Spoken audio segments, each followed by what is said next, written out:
వచ్చిన కదా. కాబట్టి ఈ సమయము మరి దేవుని సన్నిధిలో మనము ఒప్పుకోలు మరి ప్రార్థనగా కొంత సమయం మనం కేటాయించి దేవుని వాక్యం సార్ చూసుకొని మనము వ్యక్తిగతమైనటువంటి ప్రార్థన చేసుకొని మన హృదయములను దేవుని సన్నిధిలో మరి వాక్యానుసారంగా సమ్మతి పరుచుకొని దేవుని సన్నిధిలో మనము మరి వాక్యం ద్వారా కడగబడిన వారమే ఆ నిశ్చయతతో దేవుని యొక్క సన్నిధిలో మరి నూతన సంవత్సరం ప్రవేశించుటకు దేవుడు మనకు చూపును గాక. నాతో కలిసి యోబు రాసిన గ్రంథము 25వ అధ్యాయం. యోబు రాసిన గ్రంథము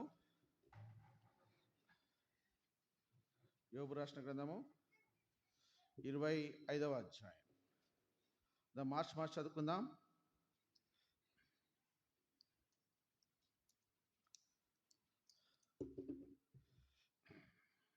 6 వచనాలు ఉన్నాయి కాబట్టి. అప్పుడు షూహీయుడైన బిల్దదు ఇలాగ ప్రత్యుత్తరం ఇచ్చాను,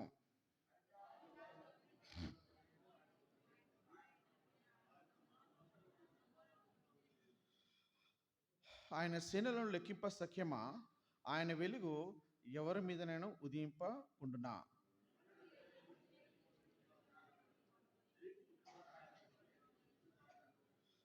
ఆయన దృష్టికి చంద్రుడు కాంతి గలవాడు కాడు, నక్షత్రములో పవిత్రములైనవి కావు.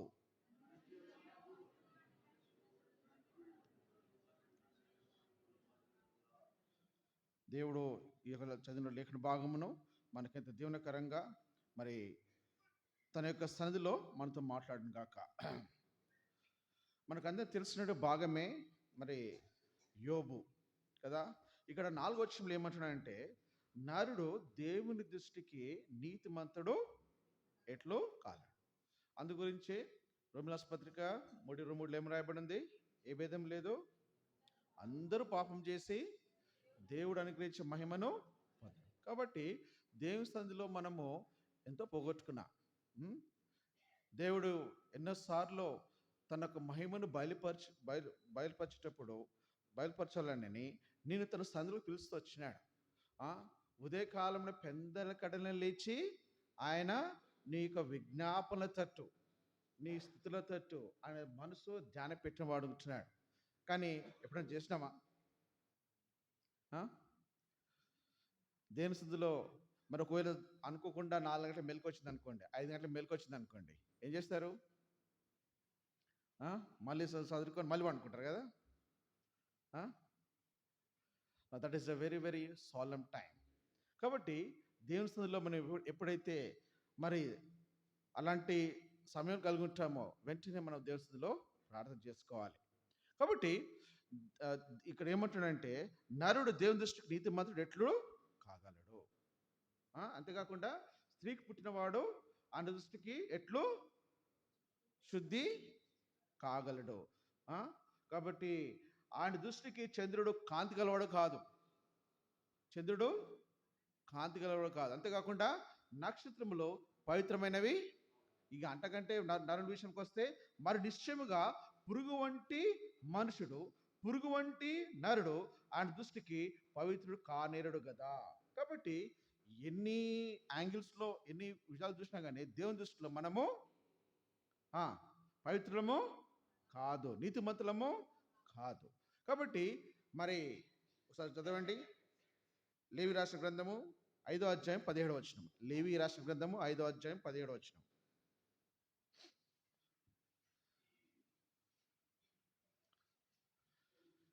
లేవి 5:17. చేయకూడదని యెహోవా ఆజ్ఞాపించిన వాటిలో ఏమైనాను చేసి ఒకరు పాపి అయినడల, అంటే చేయకూడదని దేవుడు చెప్తే నువ్వు దాన్ని ఉల్లంఘించి చేస్తే నువ్వు పాపిగా ఎంచబడుతున్నావు. అక్కడ మంచిగా ఉంది. నెక్స్ట్ చదవండి. అది ఒకవేళ పొరపాటున కూడా జరిగినను అతడు అపరాధి. ఒకవేళ పొరపాటున అనుకోకుండా నేను సినిమాకి వెళ్ళొద్దు అనుకున్నాను, కానీ నా ఫ్రెండ్ వచ్చి లాకప్ అయ్యాడు కదా. ఇక సందర్భాలు మీకు అందరూ తెలుసు వ్యక్తిగతంగా. కాబట్టి ఎన్నోసార్లు నేను అనుకోలేదు ఇట్లా అవుతుందని, నేను కావాల్సుకొని చేయలేదు అని అంటుతాం, మనం అంటాం కదా. ఇక్కడ ఏమో రాయబడి ఉంది, ఒకవేళ పొరపాటున కూడా అది జరిగితే దేవుని దృష్టిలో ఎట్లాంటి వానంట, అపరాధి. కాబట్టి నువ్వు నేను కూడా మరి ఏ విషయంలో చూసినట్లయితే కూడా మన దేవుని దృష్టిలో నీతిమంతులము కాము. కానీ ఏం చేస్తాం తెలుసా, మనము ఈ విధంగా చేస్తాం. చదవండి, లూకా రాసిన సువార్త, లూకా రాసిన సువార్త 5వ అధ్యాయము, లూకా రాసిన సువార్త 5వ అధ్యాయము 36, 37, 39 వరకు చదవండి. లూకా రాసిన సువార్త 5:36. ఆయన వారితో ఒక ఉపమానం చెప్పాను. ఎట్లనగా, ఎవడును పాత బట్టకు క్రొత్త గుడ్డ మాసిక వేయడు, వేసినలా కొత్తది దాన్ని చింపివేయను. అదిగాక క్రొత్త దానిలో నుండి తీసిన ముక్క పాత దాంతో కలియదు. ఎవడును పాత తిథులలో క్రొత్త ద్రాక్ష రసము పోయడు, పోసినడలా క్రొత్త ద్రాక్ష రసము తిథులను పిగుల్చును, రసము కారిపోవును, తిథులు పాడుగును. అయితే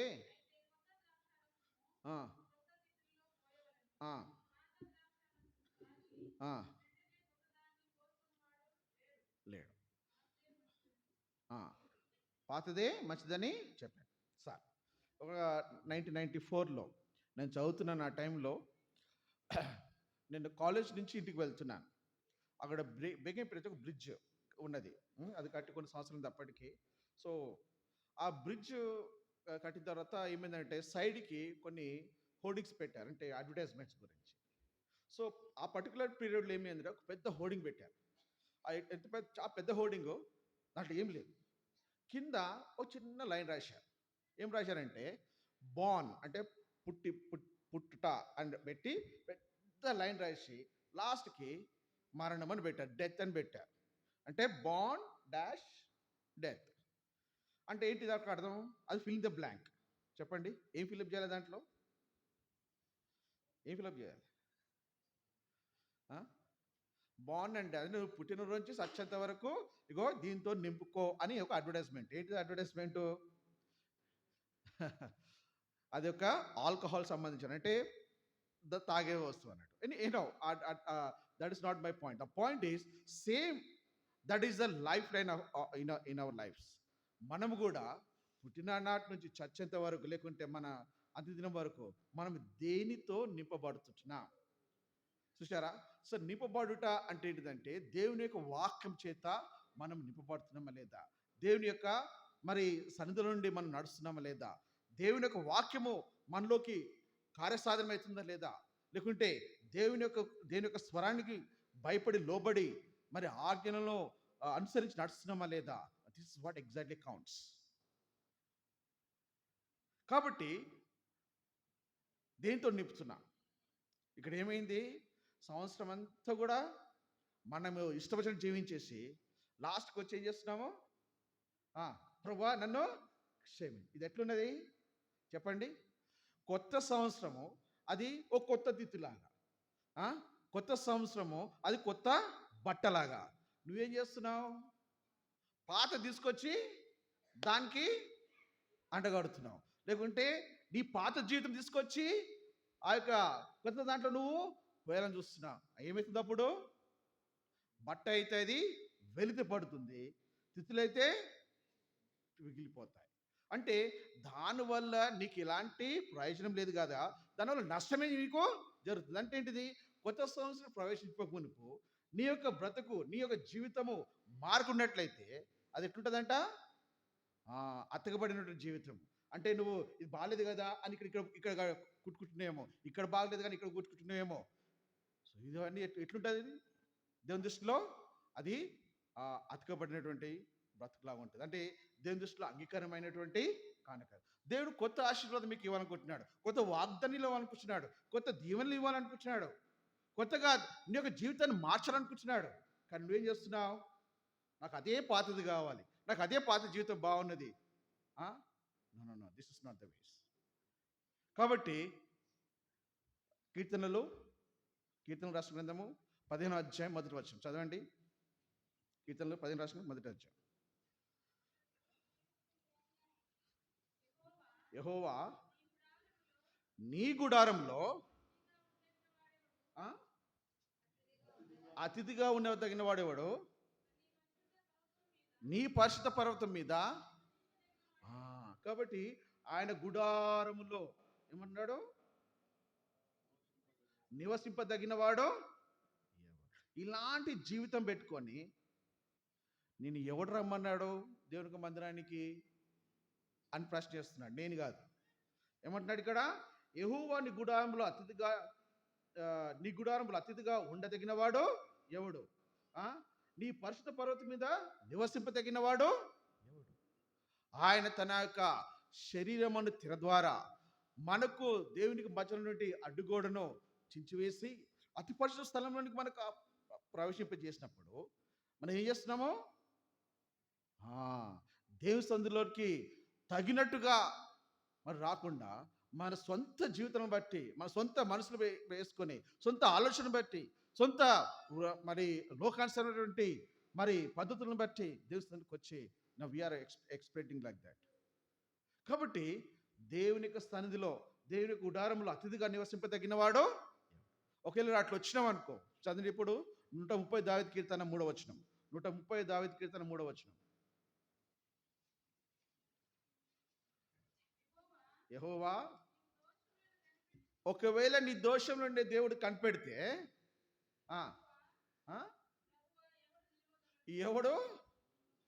దేవుడు ఒకవేళ నీ దోషంలో ఈ దినమున ఎంచి చూస్తే నువ్వు ఒక క్షమైన బతకగలవా?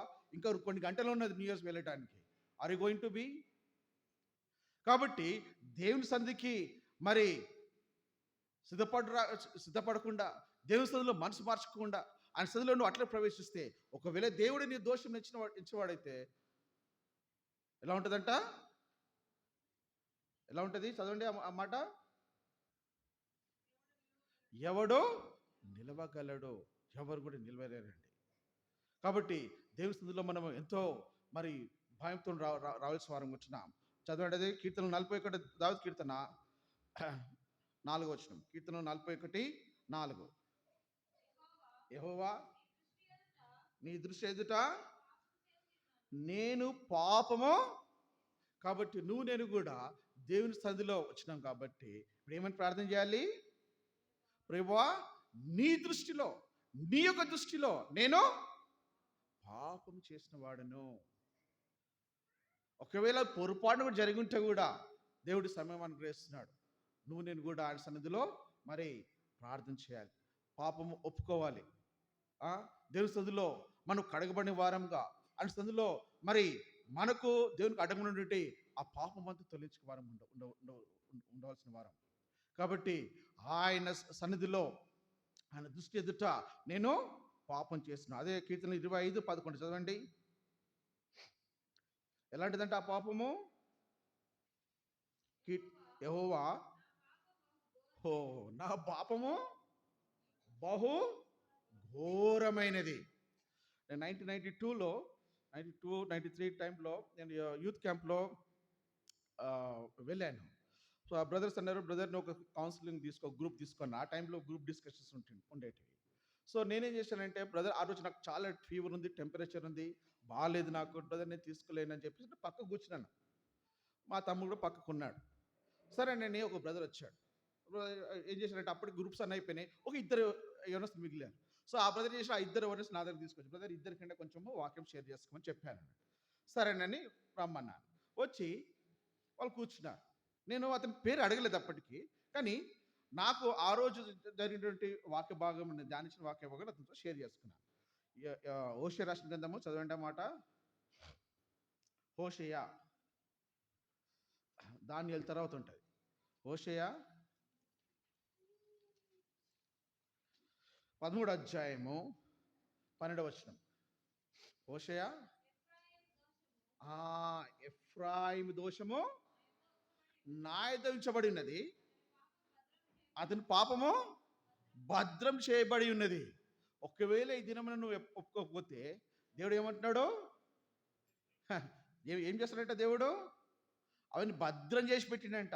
అంతేకాకుండా అవన్నీ కూడా నా యొద్ద ఉంచబడినది, అతని పాపము భద్రము చేయబడి ఉన్నది కదా. ఈ వాక్యం చెప్పిన తర్వాత, బ్రదర్ నీ పేరేమన్నాడు? నా పేరు ఎఫ్రాయిం బ్రదర్ అన్నాడు. సూటిగా దేవుడు అతనితో మాట్లాడినట్టుంది ఆ మాట. కాబట్టి ఎఫ్రాయిం పేరు తీసేయండి, నా పేరు పెట్టి చదువుకుందాం. చదవండి ఆ మాట మీరు. వ్యక్తిగత ప్రతి ఒక్కరు కూడా ఆ ఎఫ్రాయిం పేరు తీసేసి నీ పేరు పెట్టి చదువు వచ్చినాము. చదవండి ఒకసారి అందరూ బిగ్గర చదవండి. ఎఫ్రాయిం పేరు తీసేసి మీ పేరు పెట్టి చదవండి ఆ వాక్యం. నేను నా పేరు మీద చదువుతా. ఆ హానోకు దోషము నా యొద్ద ఉంచబడినది, అది పాపము. ఇది దేవుడు పలుకున్నట్టు మాటలు, నా మాటలు కాదు. కాబట్టి దేవుని సన్నిధిలో మనం చేసినట్టు పాపాలన్నీ కూడా ఏం చేస్తారంట? భద్రం చేసి పెట్టినంట. ఇంకా ఇర్మియా రాసిన గ్రంథం 17వ అధ్యాయం చదవండి ఆ మాట, 2వ వచనం. ఇర్మియా 17 2వ వచనం. ఎవరు పాపం అంట? యూదా పాపము. ఏం చేస్తున్నాడు? ఇనుప కంఠముతో వ్రాయబడినది, అది వ్రజపు మొనతో లిఖింపబడినది, అది వారి హృదయములన్నీ పలుకల మీద చెక్కబడి ఉన్నది, మీ బలిపీఠముల కొమ్ముల మీద చెక్కబడినది. ఇనుప ఖండంతో రాయబడి ఉన్నది, మొనతో వజ్రపు మొనతో లిఖింపబడి ఉన్నది. అంతేకాకుండా హృదయముల పలక మీద అవి చెక్కబడి ఉన్నవి, అవి భద్రం చేయబడి ఉన్నవి, దేవుని సన్నిధిలో అవి ఉంచబడి ఉన్నవి. ఒకవేళ పాపం ఒప్పుకోకపోతే అదేవిధంగా అదే మనసుతో, అదే హృదయంతో, అదే మరి జీవితంతో నువ్వు కొత్త సంవత్సరం ప్రవేశించినావు అనుకో, అది ఎట్లుంటుందండి? దేవుని దృష్టిలో పాపం చేసిన వాడు ఉంటావు. అది అతకబడినటువంటి వెలితి చేయబడిన జీవితం. కాబట్టి దేవుడు నీతో నాతో మాట్లాడుతున్నాడు. కాబట్టి దేవుని సన్నిధిలో నేను బహు ఘోరమైనటువంటి పాపిని, నీ దృష్టిలో నేను పాపం చేసినయ్యా, నీ దృష్టిలో నేను అపరాధిగా నిలబడుతున్నాను, పొరపాటు జరిగింది అయినగా నీ సన్నిధిలో ఒప్పుకుంటున్నాను. కాబట్టి దేవుని సన్నిధికి వచ్చినప్పుడు మనం అలాంటి మనసు కలిగిన వారం ఉండాలి. చదవండి నెహెమీయా రాసిన గ్రంథము 9వ అధ్యాయం 33. నెహెమీయా 9:33.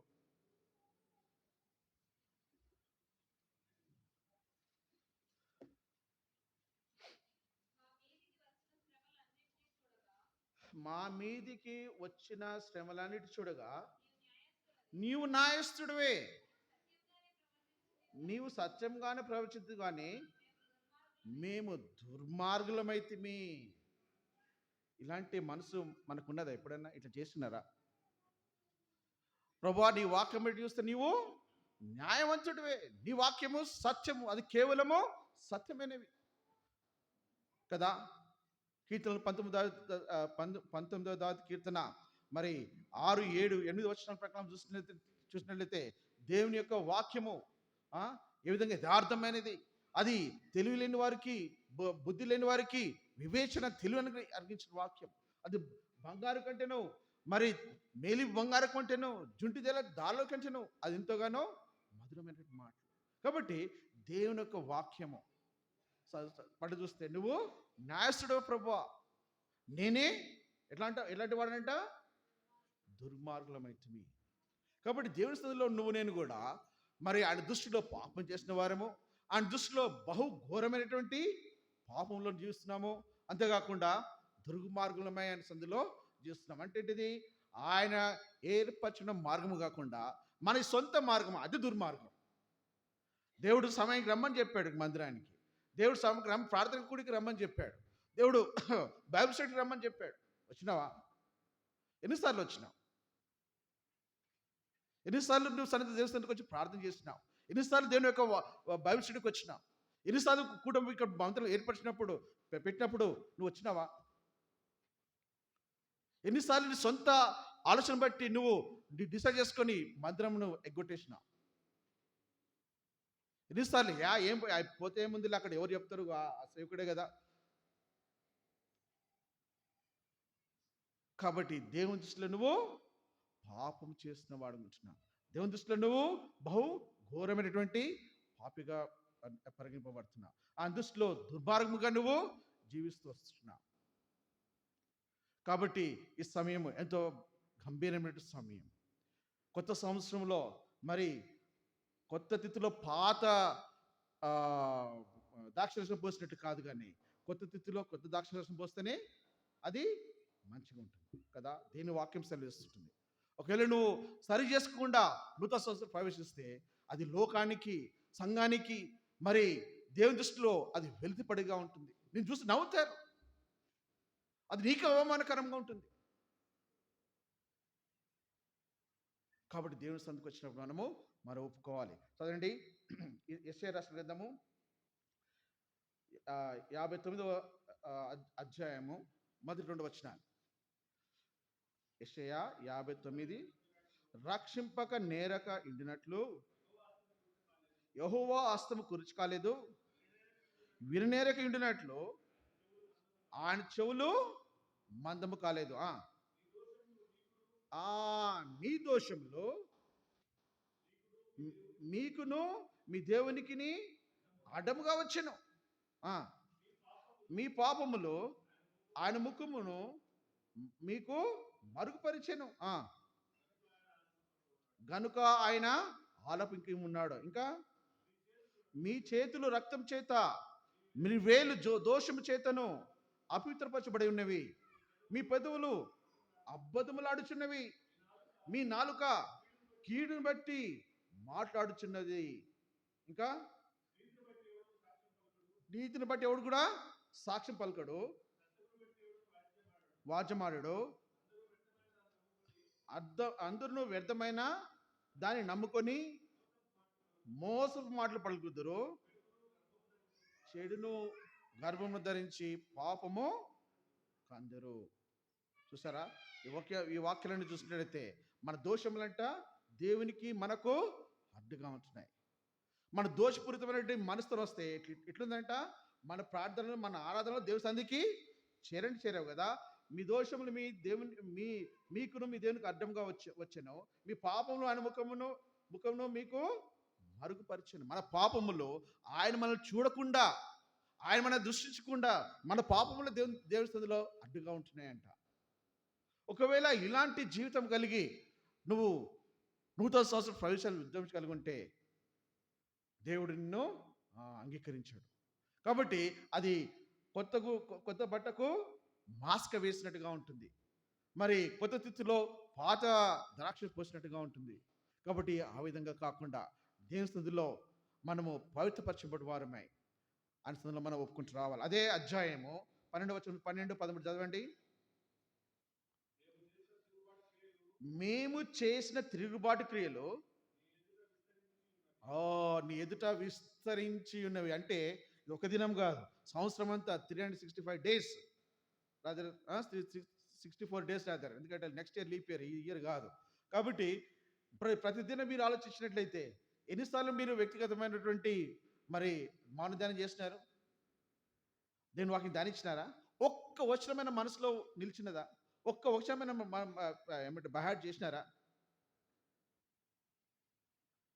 మా సండే స్కూల్లో మేము ఒక వారం వాక్యం చదవకపోతే నెక్స్ట్ వీక్ మాకు దెబ్బలే. స్కూల్లో జరిగిన సండే స్కూల్ జరిగింది. మా టీచర్లు కొట్టేవారు మమ్మల్ని. ఆ 13 లెసన్స్ అయిన తర్వాత మాకు మళ్ళీ ఎగ్జామ్ పెట్టాడు. ఆ ఎగ్జామ్ అన్ని వచ్చాము చదువుకొని మళ్ళీ వచ్చి రాయాలి. అట్లా ఇయర్లో 4 సెక్షన్ జరిగేటివి. అంటే 4 అధ్యాయాలు జరిగేవి. దాంట్లో ఎన్ని వచనాలు చెప్పండి? కాబట్టి దేశంలో అంటే ఒక సంవత్సరం కనీసం 50 వచనాలు, లేకుంటే దాంట్లో ఒక 10% వస్తాయి. అవి మనసులో ఆ విధంగా దేవుడు మమ్మల్ని పెంచుతూ వచ్చినాయి. వాక్యము హృదయంలో ఉండటం ద్వారా ఏం చేస్తుందంట? 119 కీర్తన ఏమంటున్నాడు దేవుడు అక్కడ? చదవండి. 119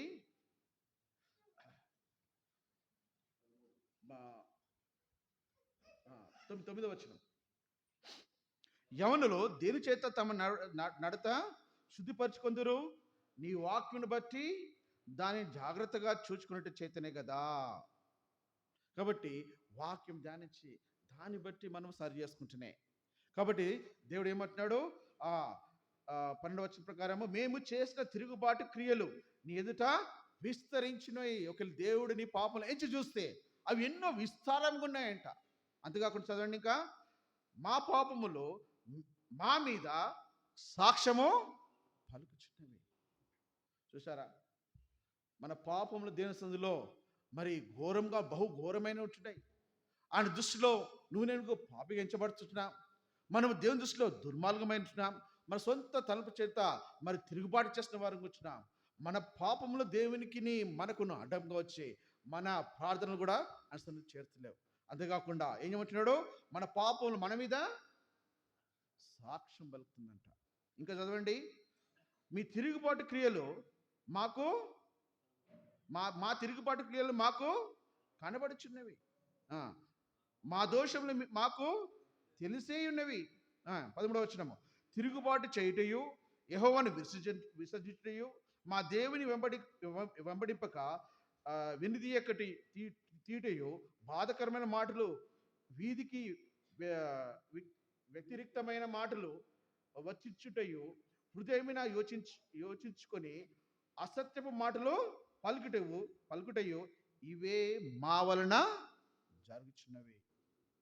ప్రతి వచనంలో నీ పేరు పెట్టుకొని, లేకుంటే నువ్వు ఆ వచనం వెనుక గుండా నడిచినట్లయితే, ఆ వాక్యం మధ్యలో ఉన్నట్టు పరిశుద్ధాత్మ దేవుని స్వరం నీకు వినబడుతున్నట్లయితే, ఈ దినమున ఈ సమయమున నువ్వు హృదయం ఇప్పి దేవుని స్థలంలో సమతిపరచుకోవాలి.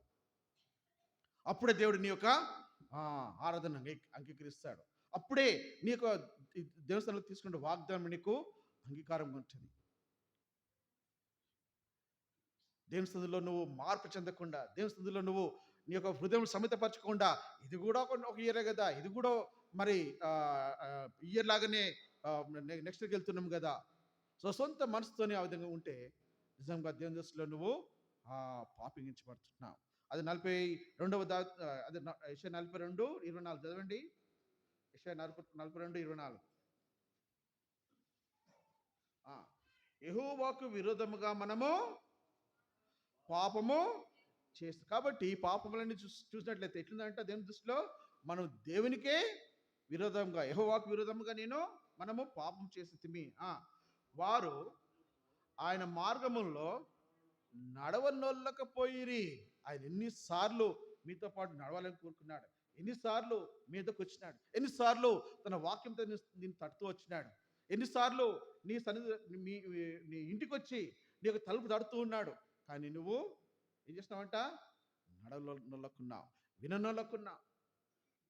తిరుగుబాటు స్వభావం దేవుని దృష్టిలో మరి పాపం చేసిన వారుగా ఎంచబడుతున్నాం. అంతేకాకుండా చదవండి ఇంకా, ఆయన ఉపదేశమును వారు అంగీకరింపక పోయిరి. ఉపదేశం కూడా అంగీకరించలేదు. ఎన్నిసార్లు దేవుని దాసులు ఇక్కడ నిలబడి వాక్యం చెప్పినప్పుడు ఎన్నిసార్లు వాక్యం అంగీకరించినామా? వాక్యం బట్టి మనం సరి చేసుకున్నామా? వాక్యం బట్టి మనం హృదయం మార్చుకున్నామా? దేవుడు అందు గురించి తరుణం అనుగ్రహిస్తున్నాడు, అందు గురించి సమయం ఇస్తున్నాడు. కాబట్టి దేవుని దృష్టిని మనం పరీక్షించుకుందాం. అదే యెషయా రాసిన గ్రంథము 31వ అధ్యాయం 6వ వచనం. 31వ అధ్యాయం 6వ వచనం.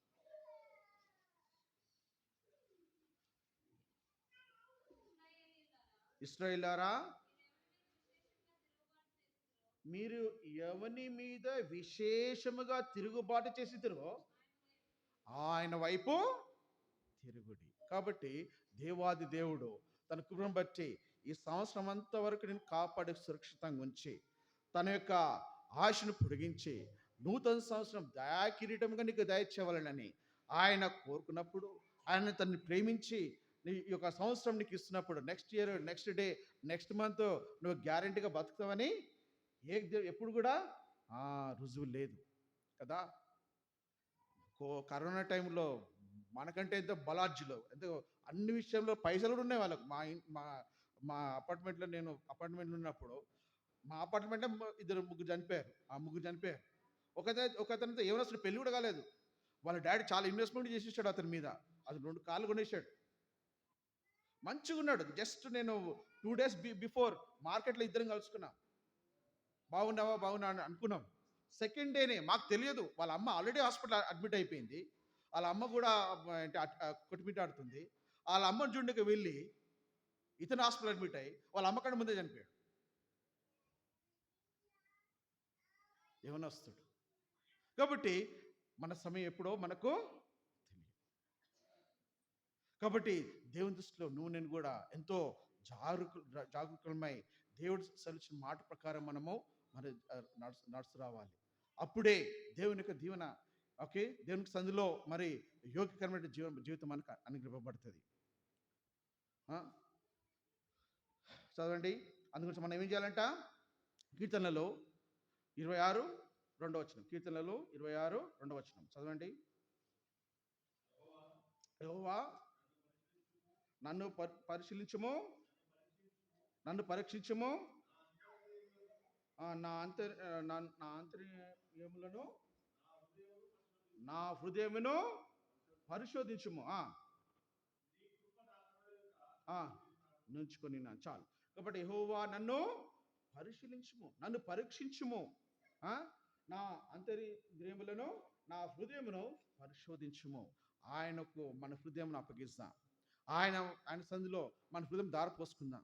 కాబట్టి ప్రభువా, నువ్వే నా యొక్క పాపమును, నువ్వే నా యొక్క దోషమును, నేను దృష్టిలో చేసిన తిరుగుబాటుతనమును, నేను ఈ సన్నిధిలో ఈ విధంగా దుర్మార్గం చేస్తున్నాను అన్ని విషయంలో ప్రభువా నీ సన్నిధిలో ఒప్పుకుంటున్నాను. దయచేసి నేను పరిశీలించు, నాకు జ్ఞాపకం తీసుకురా. ఆ అన్ని విషయంలో నీ సన్నిధిలో నేను ఒప్పుకుంటున్నాను ప్రభువా.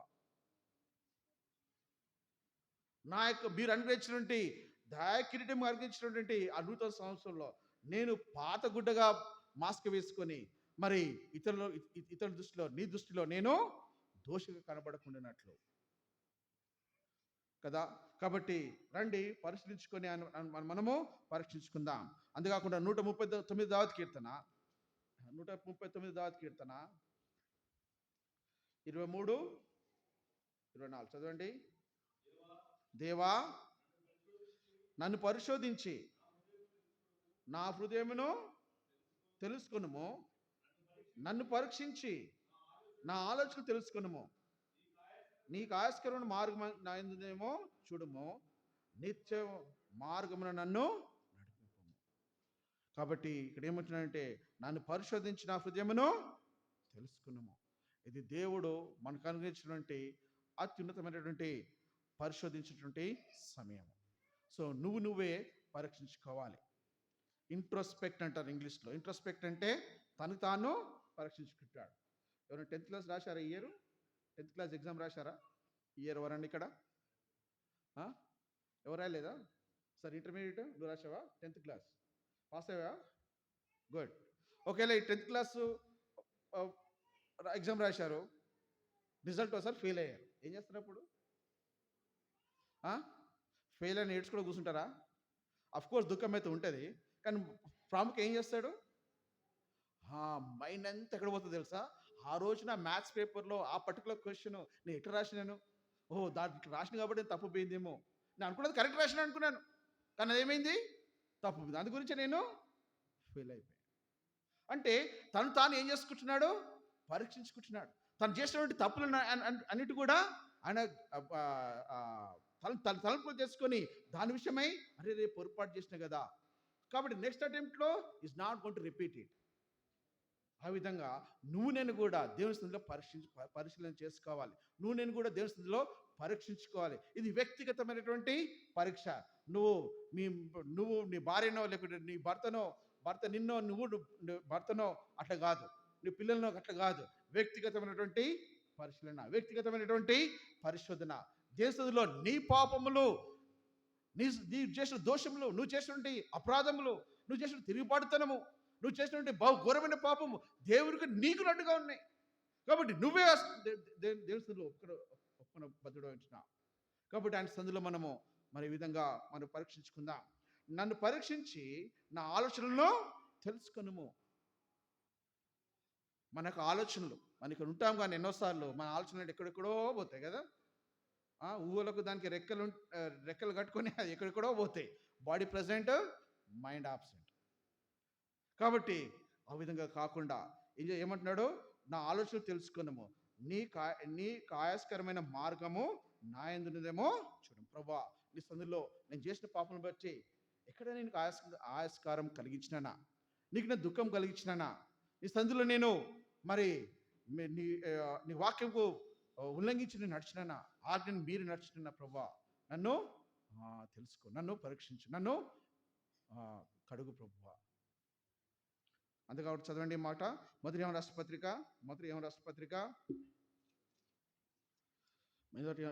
పత్రిక 3వ అధ్యాయము 19వ వచనం. అందరం కలిసి చదువుకుందాం. 3వ అధ్యాయం 19వ వచనం.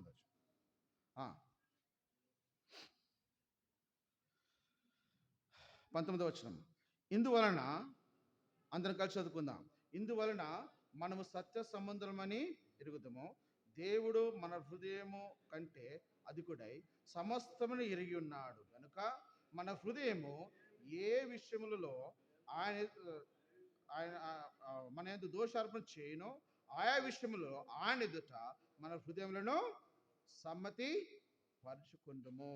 కాబట్టి ఇక్కడ ఏమంటున్నాడు? దేవుడు సమస్తం ఎరిగినవాడు, నీ హృదయం ఎరిగినవాడు, నీ తలుపులు ఎరిగినవాడు. నువ్వు ప్రార్థన చేయకపోతే నీ మనసు ఎట్లుందో అని తెలుసు. యథార్థంగా తెలుసు, ఒప్పుకుంటున్న వాళ్ళకి కూడా తెలుసు అన్నట్టు. నువ్వు అనుకుంటే ఎవరు చూస్తలేరులే, ఎవరు కనిపెడతలేరులే, ఎవరు గమనిస్తలేరులే అని నేను ఒప్పుకోకపోతే ఏమవుతుంది? నేను చేసి చిన్నదే కదా. ఇక్కడ ఏమంటున్నాడు? దేవుడు మన హృదయం కంటే అధికుడై. ఎందుకు? నీ హృదయం కలిగేసిన వాడు ఆయనే, అదే ఆయన హృదయం. కానీ నువ్వేం చేసినావు? నీ సొంత తలంపులకు మార్చుకున్నావు. దాంట్లో దేని వాక్యం బయట పెట్టేసి లోకమంతా తీసుకొచ్చి హృదయంలో పెట్టుకున్నావు. మన అందరి హృదయంలో కంటే అధికనే దేవుడు. ఇక్కడ ఏమంటున్నాడు? సమస్తమును ఎరిగి ఉన్నాడు. నీ జీవితంలో జనవరి 1 మొదలుకొని 2023 ఈరోజు ఇక జస్ట్ 1-2 అవర్స్ అయితే కొత్త సంవత్సరం ప్రవేశిస్తావు. ఈ ఇన్ని దినాలలో, ప్రతి నెలలో, ప్రతి ఆదివారంలో, ప్రతిరోజు కూడా దేవుడు ప్రతి విషయము దేవుని సన్నిధిలో లిఖింపబడినది. తెలుసా? ఒక దినం వస్తుంది, మనమందరం క్రీస్తు న్యాయపీఠం ఎదుట దేవుని యొక్క సన్నిధిలో మనము నిలబడిన వారము. అది మంచిదైనా సరే, చెడ్డదైనా సరే. ప్రభా నేను చేయలేదు, నాకు జ్ఞాపకం లేదంటే అది తీసుకొని స్క్రీన్ లాగా చూపిస్తాడు దేవుడు. మళ్ళీ సినిమా స్క్రీన్ లాగా కదా. కాబట్టి ఇక్కడ ఏమంటాడంటే సమస్తం ఎరిగి ఉన్నాడు కనుక మన హృదయమును ఏ విషయంలో మన యందు దోషారోపణ చేస్తుందో ఒకసారి తలంచుకో, ఒకసారి ఆలోచించు. ఒకసారి ఏ విధంగా పొరపాటు చేసినావు, ఏ విధంగా ఒక తెలియకనే పొరపాటు చేసినావేమో, ఒక పొరపాటున నువ్వు ఉల్లంఘించినవేమో, నువ్వు కూడా కావాల్సిన చేసినవేమో. దేవుని సన్నిధిలో నువ్వు సమ్మతిపరచుకోవాలి.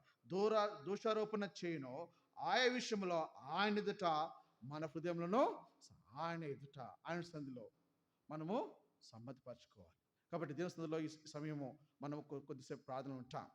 కాబట్టి నువ్వు నేను కూడా మరి దేవుని సన్నిధిలో మనం చేసినటువంటి దోషంలో, మనం చేసినటువంటి అపరాధములు, మనం చేసిన పాపంలో, అడ్డుగా ఉన్నటువంటి పాపములు అన్నిటిని కూడా మన సన్నిధిలో చేసిన తిరుగుబాటు అంతటి కూడా మనం దేవుని సన్నిధిలో మనము ఒప్పుకుందాం. ప్రభువా నన్ను పరిశీలించము, నన్ను పరిష్కరించము, నా ఆలోచన తెలుసుకున్నాము, నేను చేసిన పొరపాట్లన్నింటినీ సందులో ఒప్పుకుంటున్నాను ప్రభువా, నీ రక్తం చేత కడుగు. దేవుడు క్షమించుటకు సిద్ధ మనసు గలవాడు. ఆయన నీ ప్రార్థన చేసిన తోడనే ఆయన వచ్చి నిన్ను కడిగి శుద్ధీకరించి అని చేసిన దోషమంతా కూడా ఆయన కడిగే దేవుడు అంటున్నాడు. కాబట్టి నువ్వు నేను కూడా దేవుని సన్నిధిలో మనము విధంగా ఒప్పుకొని యోగ్యమైన రీతిలో మనము దేవుని సన్నిధిలో ప్రవేశించి, అంటే ఒప్పుకున్న తర్వాతనే మనం ఆరాధన ప్రవేశిస్తాం. కాబట్టి కొంత సమయం ప్రార్థన గడుదాం, తర్వాత మనము ఆరాధనలోకి ప్రవేశిస్తాం. మనమందరం కూడా మోకాళ్ళుని మనము